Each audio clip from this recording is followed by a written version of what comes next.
For Ultras Malaya members, please look away. You all will not like this.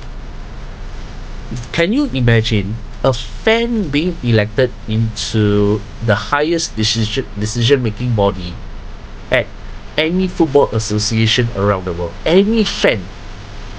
Yeah. But this has happened in Singapore. A fresh mandate, a fresh start for Singapore football. And yet, it is also an enormous task that lies ahead for the new Football Association of Singapore Council, led by one of the richest men in Singapore, billionaire, Chinese-born billionaire, Forrest Lee Xiaodong. His Team 1 slate was fully elected into this council by the FAS affiliates on 28th of April 2025 during an extraordinary congress. And with his entire team in place to run local football as its highest decision-making body for the next 4 years, there are several challenges to overcome and problems to solve as football fans, observers, club officials and employees and coaches, players alike all look to these 12 people to see how they are able to lift Singapore football out of the doldrums from the malaise that it has suffered for at least the past 5 years. This is notwithstanding the Lions entering its second ASEAN Championship semi-final in 3 editions, and Lion City Sailors becoming the first Singaporean football club to reach its first ever Asian Club competition final. Attendances in its domestic leagues are poor, sponsorship value has been falling, interest in the local game has not been strong despite increased popularity in women's football and also in the Sailors. And how to get more people involved in the game, especially when there are more professional players who are retiring from the scene at a more premature age, and it's not down to old age, it's down to various reasons why they quit the game prematurely. All these and many more, this is the new task that this new council faces in its term from 2025 to 2029 after it is given a 4-year mandate to correct the wrongs and the ills that have plagued Singapore football for at least the past decade or so. And with this new mandate, Tanyaja attempts to dissect the challenges Forrest Lee and his 11 men will have to undertake in those 4 years ahead. And we have to begin by talking about the new man at the helm, the new man in charge of FAS, the new president, Forrest Lee. Forrest is only the second foreign-born president of the Football Association of Singapore since British-born football administrator, coach and referee Robert Pates took charge on a temporary caretaker basis between 1972 to 1974. And more crucially, Forrest Lee is the first president who comes without any previous background in politics or civil service. Actually, the third person who comes without any political or civil service thing since Lim Kia Tong and Ganesan. But unlike Kia Tong and Ganesan, who were both lawyers when they took the helm of the presidency in their respective terms, Lee is the first businessman to be in charge of a football association.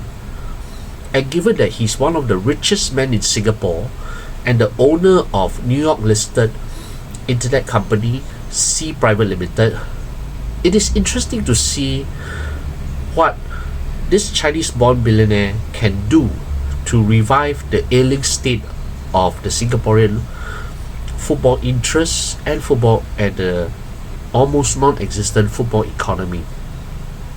Already, as the chairman of Leicester Sailors, Singapore's only privatised club, since he bought over Home United and rebranded it to his current name in 2020. The Sailors have made progress both in the domestic and particularly in the international scene, winning one Singapore Premier League title and also reaching the ACL2 final, which will be held at the Bishan Stadium on 18th of May. His success in building up Leicester Sailors as a major force in Singapore and Asian club football is down to a few factors. Primarily, his willingness to invest in both in the physical infrastructure and also the required personnel to make the Sailors a modern football club, par none, which is comparable to the better clubs in Southeast Asia and particularly in Asia. The Sailors currently own a large training facility which spans at least 2 football fields and a few other smaller fields, along with a dedicated gym, dressing room, clubhouse, canteen, and also an office for its employees where they can work, they can train, and they can focus on their respective tasks in peace without worrying that, oh, tomorrow they're going to train at some other field, as many other clubs do face. Because apart from Sailors, only one other club owns its own training ground, the Singapore Cricket Club, with its training fields both at the Padang and at Dempsey Field. Otherwise, most of these clubs, they generally train from different field to field, vary depending on the availability of such playing surfaces for training or for friendly matches or even for competitions, depending on Sports Singapore's booking system and availability. So that makes it a little complex for many of these clubs to have a permanent, stable training ground. And even for the national team, until recently when the home of football was finally finished and it's now in operations in Kallang, the national teams usually also struggle to find its training fields, often alternating between Jalan Besar Stadium or Geylang Football Field or some other stadium depending on its availability. So, Forest Lee comes in with a double advantage of having established his club's training base, and thanks to Sports Singapore, our football having its own training base of several fields of its own too, at Kallang near the Singapore Sports Hub. So facilities wise, he has put in the infrastructure. Then you also have the playing staff, the backroom staff, and other officials needed to run the operations. And he has invested considerably in those amounts, breaking the local transfer record a number of times by signing former World Cup players in Kim Shin-wook of South Korea, and also even the former Belgium under-21 international Maxime Lestienne, who is still at the books of the Sailors. And for this season in particular, the 24-25 season, which is coming to a close in Singapore, getting experienced Eredivisie and Bundesliga players in Leonard T and Bart Ramselaar. And these the last three players I mentioned have been crucial in the Sailors finally becoming a more than competitive force in Asian club football. And it is with those, and also they also invested heavily in the backroom staff, having a number of various foreign coaches from the first team to the youth academies that they have. So with all this infrastructure and money poured in, this amount of investment poured in to make Sailors an all-rounded leading football club in Singapore. So the challenge for Forest is to help guide the other clubs, on how they can make similar contributions while navigating at times the very challenging bureaucratic red tape when it comes to the usage of fields and land, especially when land is very scarce in Singapore. You can't just pluck out some 1,000 hectare of land somewhere, unlike even in Malaysia, where they can afford to build such a huge space of dedicated training land for themselves. They have to navigate a much smaller space and compete with other industries or contractors or other sectors who also want a similar plot of land for various use, even competing with other sports as well, like cricket. So it is one of the tasks that Forrest Lee has to deal with as the new president of the Football Association of Singapore. One of the key things that is required is his expertise, not just in putting in investment into his businesses and sailors, but also convincing new sponsors to come on board. Ever since Winston Lee Boon Aun, the former FAS marketing director and secretary general, left under its Tyree Road headquarters under dark clouds, and is subsequently the current general secretary of the ASEAN Football Federation, there has been no other FAS staff in the marketing or commercial side who is able to replicate a similar of success that Winston has been able to get. Say what critics of him will have of his methods or pulling under sponsors from potential clubs instead into FAS fold, such as Maxwell, Courts, Furniture Retail Giants Courts, then subsequently Garena. Then during the Lions 12 era, you got StarHub and Silk Pro coming in as main sponsors. If you look at the FAS current slate of sponsors, it is a far cry from its heyday decades ago, even in the 2000s and 1990s, where they had long-standing sponsors like Tiger Beer, or rather Asia Pacific Breweries, until it left in the mid-2010s. From the 90s to the mid-2010s, that it was the strongest supporter of football. Then you had Nike, its ongoing kit supplier, where he has always been supplying, unfortunately, template stuff for the Singapore national team over the decades, since it became its kit sponsor from 2007. Then you got AIA, the American Financial Services Company, which is also currently its official insurer for the Football Association of Singapore. Apart from these three, and there are also only a few other handful of sponsors, and Singapore football, currently in its current state, is mainly funded through two routes. The first route is mainly by World Football Standard, a rather measly $2 million a year, which is very small by World Football Standards, but the largest among all the national sports associations in Singapore. $2 million a year. And Sports Singapore is also controlling the flow of funds from the Totalisator Board, or people more commonly known as Singapore Pools, where the core of the funding for football usually comes from.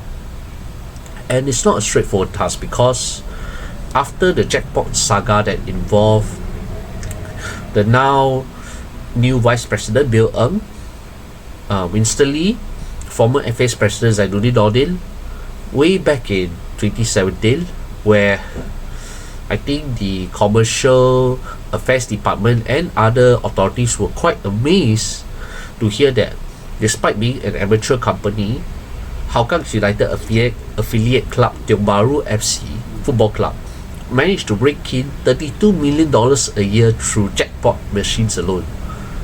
And on Bill Ng, I'll speak about it later, but particularly it hit huge commercial confidence in how FAS manages its football affairs.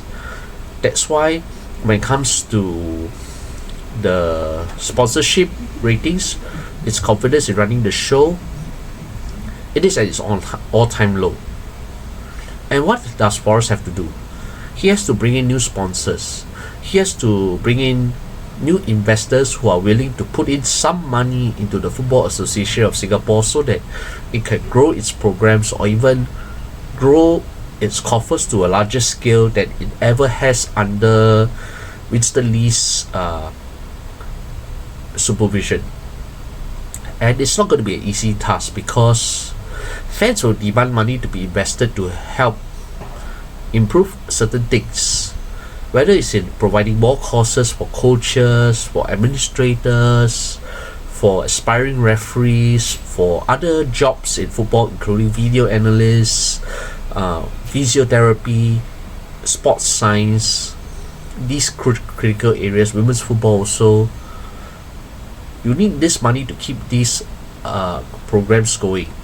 Girls football, boys football, grassroots football, which FAS currently co-shares some of these projects with Sports Singapore, whose principal of its Active XG Football Academy happens to be newly elected council member Alexander Durich. And Unleash the Raw, which is a national project designed to prepare young boys and young girls on potential pathways towards becoming the national football stars of tomorrow. Although unofficially people in Singaporean football critics will term it as Goal 2034 in the aim to qualify for the Men's World Cup that year, which has parallels to that of Goal 2010. But nonetheless, money has to be invested to ensure a healthy regeneration system of young footballers who are going to eclipse the current generation of footballers, where while it has improved in its multiracial outlook, where you have you have a few more Chinese, you have players who are of mixed blood, where some Southeast Asian correspondents mistaken them as foreign talent, but yes, they have a foreign father or foreign mother, but they have been living in Singapore for much of their lives. They've served their national service for the country in their various capacities.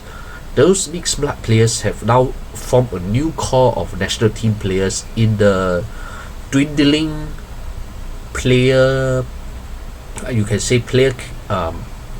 output from your Chinese, Malays, and even Indians, because now in Singapore there is still that paper chase. Players are getting diplomas and university degrees much earlier, and they do want to carve out careers. That's why a number of them play in the league for a few years before they decide that they will quit and move on to new career pathways that bring them greater stability. So these are among other things Forest Lee has to do. And who will Forest likely bring in on board as new FAS sponsors? Rumors has it that he may tap into his fellow Chinese-born wealthy businessman network to help to get this funding going. So don't be surprised, Singapore football fans, if you end up hearing, say, for example, Hai Di Lao Hot Pot Singapore Premier League in the future. Just saying. Or you can say Myray Women's Premier League, for example. Myray is Singapore's is the largest Chinese medical manufacturer in the whole mainland, but its owner is currently based in Singapore, the owner and president. Or will Focus Media provide all the electronic board sponsorship and LEDs? We do not know, but all these Chinese businessmen wealth network could be there to help fund a new era in Singapore football. But here's a big but. There's also a caution where the Chinese potential sponsorship bonanza from mainland-born Singaporean billionaires or wealthy sponsors come in. For currently there's a global football backlash against Chinese-owned entities or owners, particularly in recent years where there's the handful few Chinese owners who are still in the Premier League or in English football in particular, they are struggling to make ends meet. It was only until last season when Birmingham City was finally gotten rid of Chinese ownership, and currently Reading faced the possibility of being expelled from the English Football League because of its absentee owner Tai Yongke. So there is a line of caution to be drawn. Sure, we need Singapore football needs new sponsorship, new funding that grows beyond the funding that is provided by Singapore Pools. But can Forest Lee be able to, while provide that Bonzena, be able to limit it so that as to allow other new sponsors to come in, to at least oversee a program that will allow a better generation of young men and women footballers to come forth to build better national teams in the future for the next 5 years, in the rather slightly short to medium term when this is concerned. So it's a bit of a walking on tightrope where you may see a lot of Chinese sponsorship coming in, but from a national point of view, it may or may not be the healthiest thing because of the backlash over the money laundering, the recent controversy over 3 ministers, or in this case 2 current ministers and 1 ex-minister who is re-elected into parliament recently, being photographed with a money laundering fugitive. So this is where the hidden danger of money laundering may happen in Singapore football, the hidden danger. And we hope that the Fujian Gang episode in Singapore is not a precursor of something similar to come. But with the relatively high credibility from the establishment to Forest Lee, it is possible that can be reversed, that perception can be reversed, especially if the new sponsors of Singapore football are proven to be trustworthy and are there for at least the medium term to help stabilize and increase the coffers in the Football Association of Singapore. Then there is also a rather curious development that could happen now that Forest Lee is in office, because Lion City Sailors, not on the men's football side, do not just only have just the Sailors first team. It also has another team that competes in the Singapore Football League, Mata Sailors. It's a semi-professional football group, and it also runs a number of boys' academies in various age groups. So, rumor has it, and this is what I heard, that it is highly possible that the 25-26 Young Lions could be a wholly new looked squad, with players coming in from the Sailors Academy and also staff being drawn in from the Sailors Camp, which brings in the moniker of some local football netizens calling the new FAS Council the Football Association of Sailors. And while this is a way to rejuvenate a struggling developmental side that has failed to make a dent in the local league for quite a number of years, regularly finishing either last or second last until this season, where they are at least a couple of base places off the bottom, perhaps having a new group of younger hungry boys who play for Young Lions, the new edition of Young Lions, could provide a different kind of spark that is missing in the existing crop in the previous generation of Young Lions, where not many, very few in particular, fewer and fewer from the Young Lions cohorts make the grade to professional football, never mind the national team.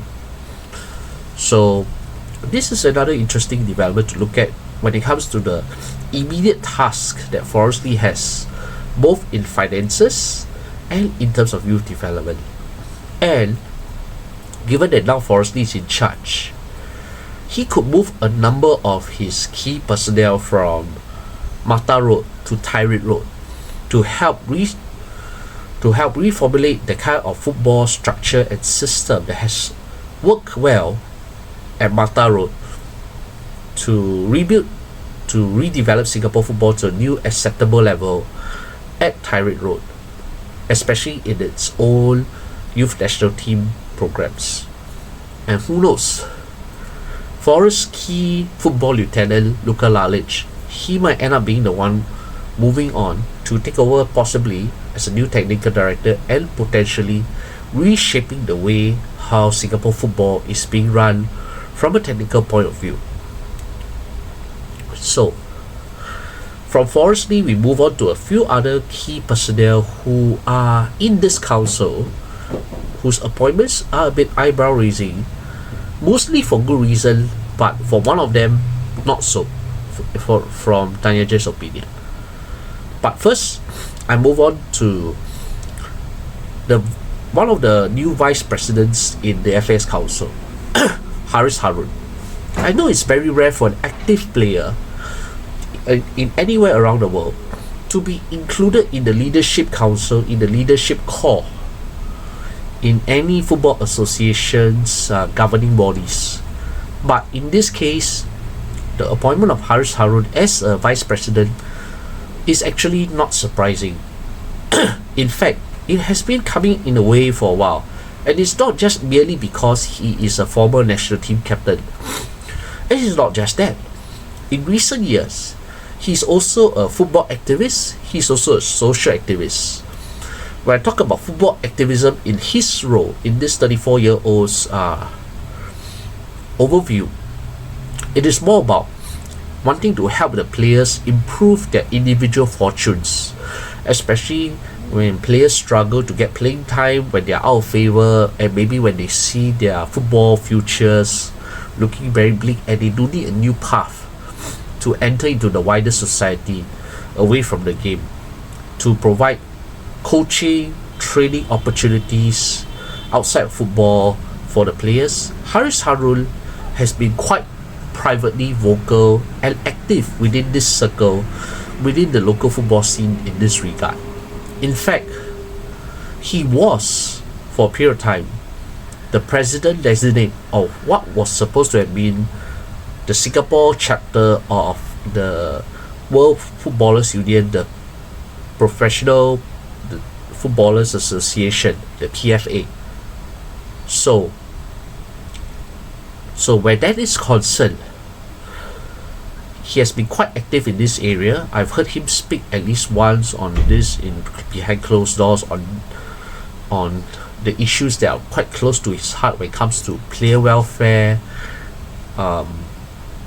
players' predicament, the challenges footballers face in Singapore, in a country that is among the wealthiest in the world, but also provides an increasingly widening wealth gap, where footballers unfortunately are not among the richest in Singapore. They are not. And when Haris Harun even has to double up as a property agent, we do know that survival is the game that the players have to play away from the pitch, not just depending merely on the salaries the football clubs give. So, on that front, Haris will provide a bigger voice for the players' welfare, for the players' statuses, when it comes to him in his current role as the new vice president, being aware of the current trends, the current situations, and his networks in Asia, particularly in the PFA, especially with his links with PFAM and a few other bodies in Asia. So where Haris is concerned, Haris will provide a more solid voice compared to his predecessor, who is a former Singapore international, Razali Saad.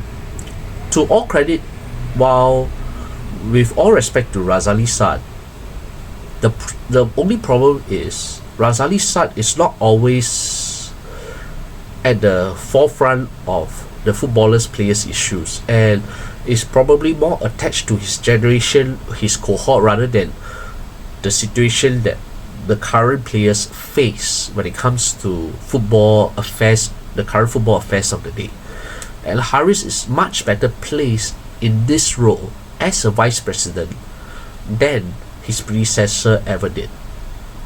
So, off-field role, then there is also the connections he has built, the respect that he holds outside of Singapore, not just merely among the playing community, not just being an activist for autism, because one of his eldest son has autism, not just beyond promoting a social cause that is dearest to his heart, but also the connections he has made, particularly during his stint at Johor Darul Tangsin. Yes, JDT.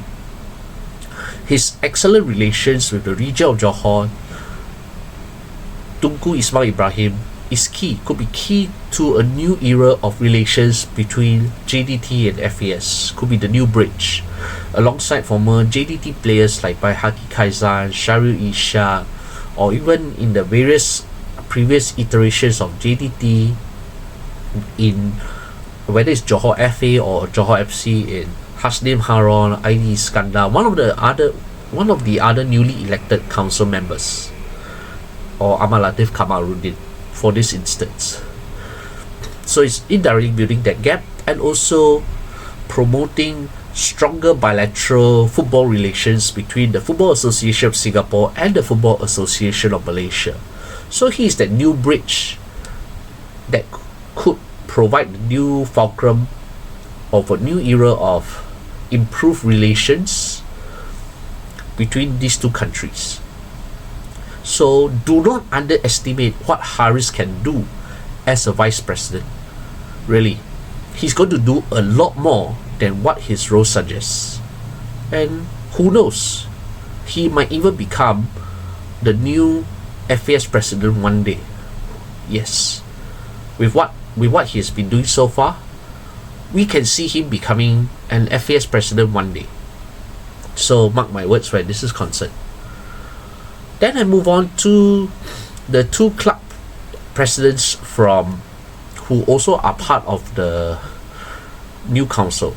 Desmond Ong, the president of BG Tampines Rovers, who is also now the deputy president of FAS Council, the number 2 man behind Forrest Lee, and Bill Ng, Hougang United chairman, and one of the new vice presidents following his failed bid to enter council as the leader of a losing side in 2017. So, why are these two men important? For Desmond Ong, he was the one who saved Tampines Rovers from financial ruin following the overspending by his predecessor Krishna Ramachandran, especially in bringing Jermaine Pennant on very high wages to come to Singapore in 2016, where it brought a lot of fanfare, but it also nearly brought the club to its knees. So from my understanding, what Desmond did was to fork out his own money to help repay some of the debts Tampines faced, and subsequently, once the debts were lessened, he rebuilt Tampines in a way that is sustainable, that has a structure, and is able to function within the current environment that it is in, and is able to keep Tampines relatively competitive in the Singapore Premier League. As for Bill Ng, say what people will over the controversy over the 2017 jackpot issue at Tiong Bahru FC, the thing is, Bill Ng is a specialist in restructuring stricken companies, stricken industries. And when he first took over Hougang United in 2011, one of the first things he did was to rebuild it into a sound financial model where the club is still able to sustain and exist on its own, even when there is no sponsorship, or when or even when funds are not going to come in to the club, leaving the club in a perpetual state of, you can say, at least with the reserves that it has built over the years, Hougang is more than capable of surviving as it is at this moment in the Singapore Premier League. So for these two club chairmen who are not from Sailors, their respective roles in helping to revive their formerly stricken clubs are also equally fundamental in helping the other clubs in the Singapore Premier League, and also to an extent the Singapore Football League, the semi-professional two divisions, in helping them gain a footing to ensure that this current the current club football ecosystem is able to sustain itself first before eventually making inroads to improve the overall football economy, which is really, like you can say, is very little at this moment. But to be able to sustain itself and build itself as a model where its ability to govern itself, to sustain the players' wages, to help the players move forward even when they are playing, without worrying about whether they will be relevant in society when they enter into the wider society after retiring from playing at the age of 35. I know these are challenges very unique to Singapore football and perhaps around the world, but more uniquely here, where the cost of living is extremely high, where players have to study to increase their employment prospects, where coaches have to do other jobs to survive, to earn more money, or to even moonlight just to survive. These are all issues that local football has to fix, has to correct, before we even talk about 2034 and beyond. Then I move on to a few others before I touch on the one who I think should not even be in the council at all. Let me touch on the other two vice presidents apart from Haris and Bill, Sean Bai and Tan Li Yu, the other two vice presidents in this FAS council. For Sean Bai, he's brought in because of his previous experience in football with Valencia, which is still owned by Singaporean billionaire Peter Lim, before he was sacked alongside with Anil Murthy in a few years ago. And he has since ventured into a brief period as the general manager of the Geylang International Football Club, and was partly instrumental in the nearly successful signing with the City Football Group to become one of the associate clubs, and is currently the chief of staff at newly promoted Premier League side Burnley. So with that extensive experience and networks in European football, particularly in England and Spain, these assets can be very useful for Forrest and company to tap into, especially when they're looking for potential collaborations, more meaningful networking with the elite football clubs in those two nations in particular, as it looks to rebuild its football ecosystem. And what about Lee? Yes, his experience comes in running football academies, especially with F70, which is named after Fandi Ahmad, in the past decade, and is currently the general manager of the Sailors. And he's also run a now defunct local football site, Football Oport, where it was originally started to help social football teams network with one another to facilitate in joining the various leagues and amateur competitions to broaden the social football landscape in Singapore. So with this type of varied expertise when it comes to both day-to-day running of operations, when it comes to the social football scene, where you will actually see quite a number of retired former league players, former youth players extending their football journeys into all the various fields around Singapore on weekends, and also understanding how youth football academies and networks are used to help them grow, to help them thrive.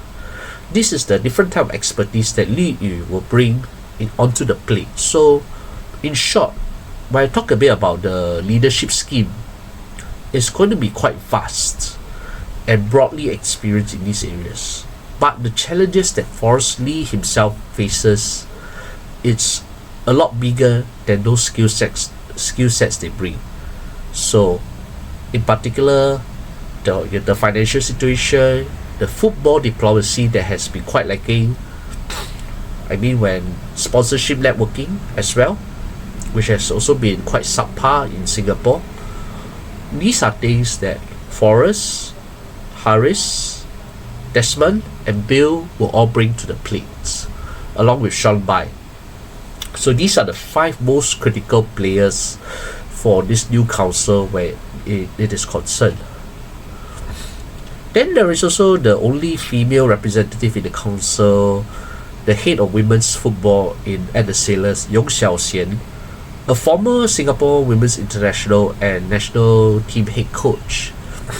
Xiaoxian has actually been involved in women's football actively through initially at Ariel FC and more recently at the Sailors, where she has managed to convince a number of Ariel players to join them over the years, and as well helped to set up separate girls' academies in various age groups to help the young girls to develop an interest in the game, to help grow the female playing population in the Republic.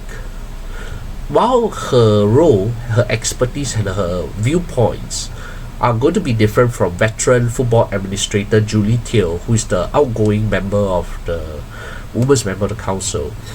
But Julie retains enormous influence when it comes to unleash the raw on the women's side of the game. So it is quite critical for Xiaoxian to not only put in her modern input on what she sees in the game, but also put in a positive relationship, which can be a challenge, with both Julie Teo and Karim Bentrifa, the women's national coach, to ensure that the growing women's football scene continues to flourish further. Now, finally, I go on to the one elected member that I have issues with. And for Ultras Malaya members, please look away. You all will not like this. Can you imagine a fan being elected into the highest decision making body at any football association around the world? Any fan. Yeah. But this has happened in Singapore. Syed Faris, the leader of local football fan group Singa Brigade. Yes, it's the first time ever you see a local football fan being elected into a council.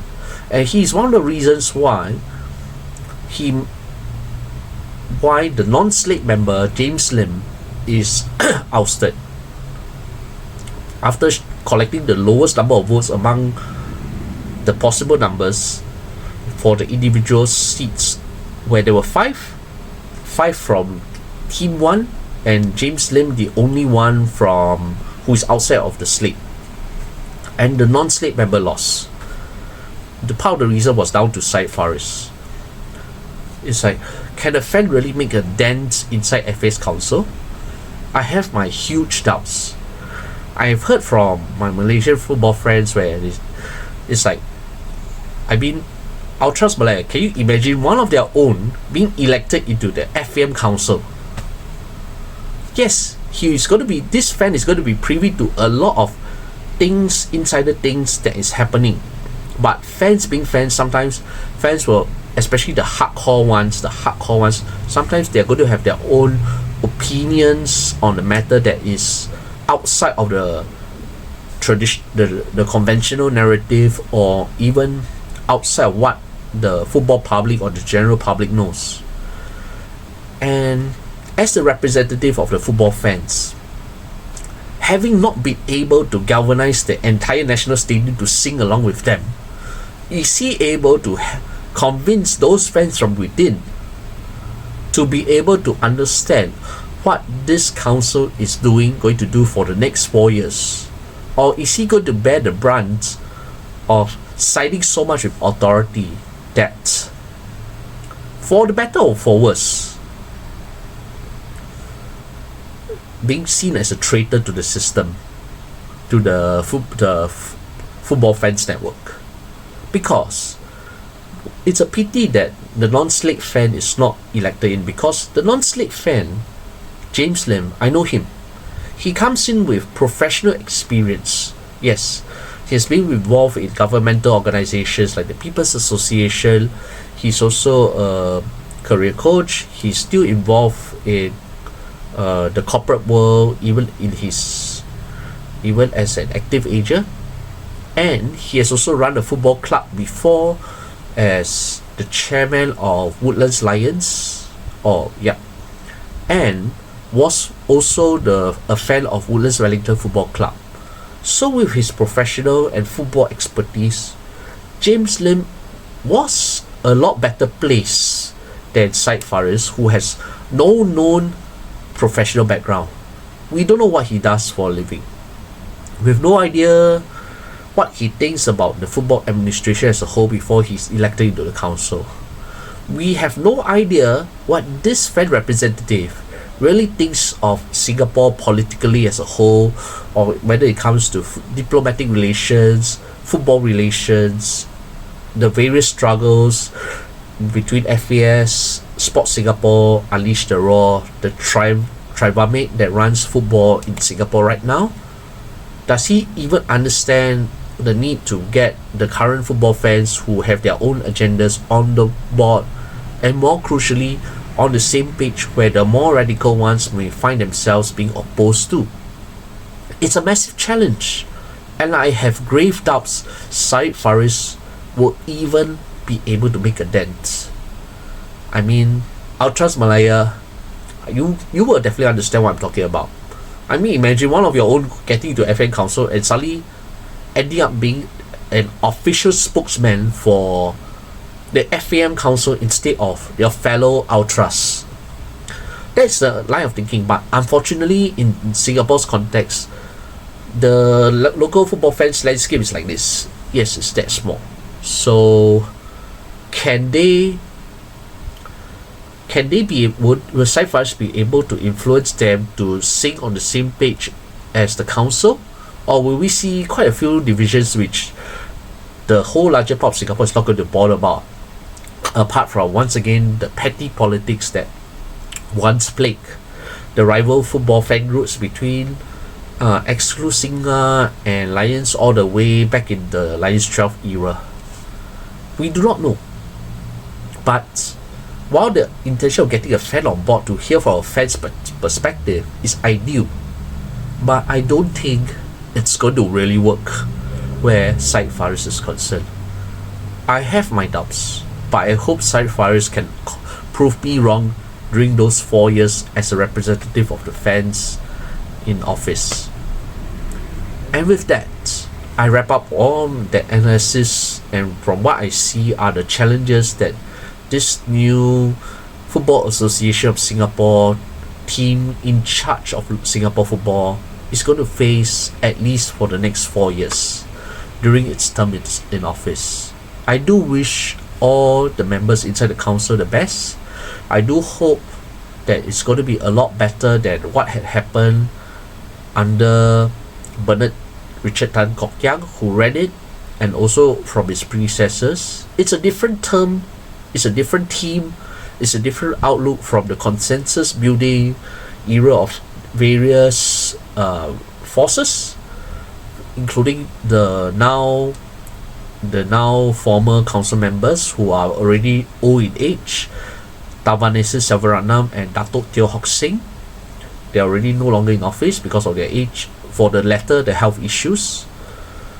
So it's a new generation of team with different ideas, different mindsets coming forward, with a varying levels of football experience and skill sets that they bring to the table.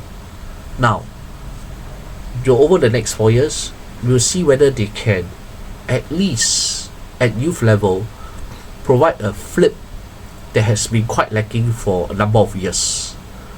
Even though we are not going to expect miracles straight away on the fly, but can they provide a sign that Singapore football will be on the up, the way Engalesen was able to do so with the Kallang Roar, with the recall of Chu Sing Kui to lead them to the 1977 Malaysian Cup, back in the 1970s all the way to 82, having before departing after having overseen 2 Malaysian Cup successes.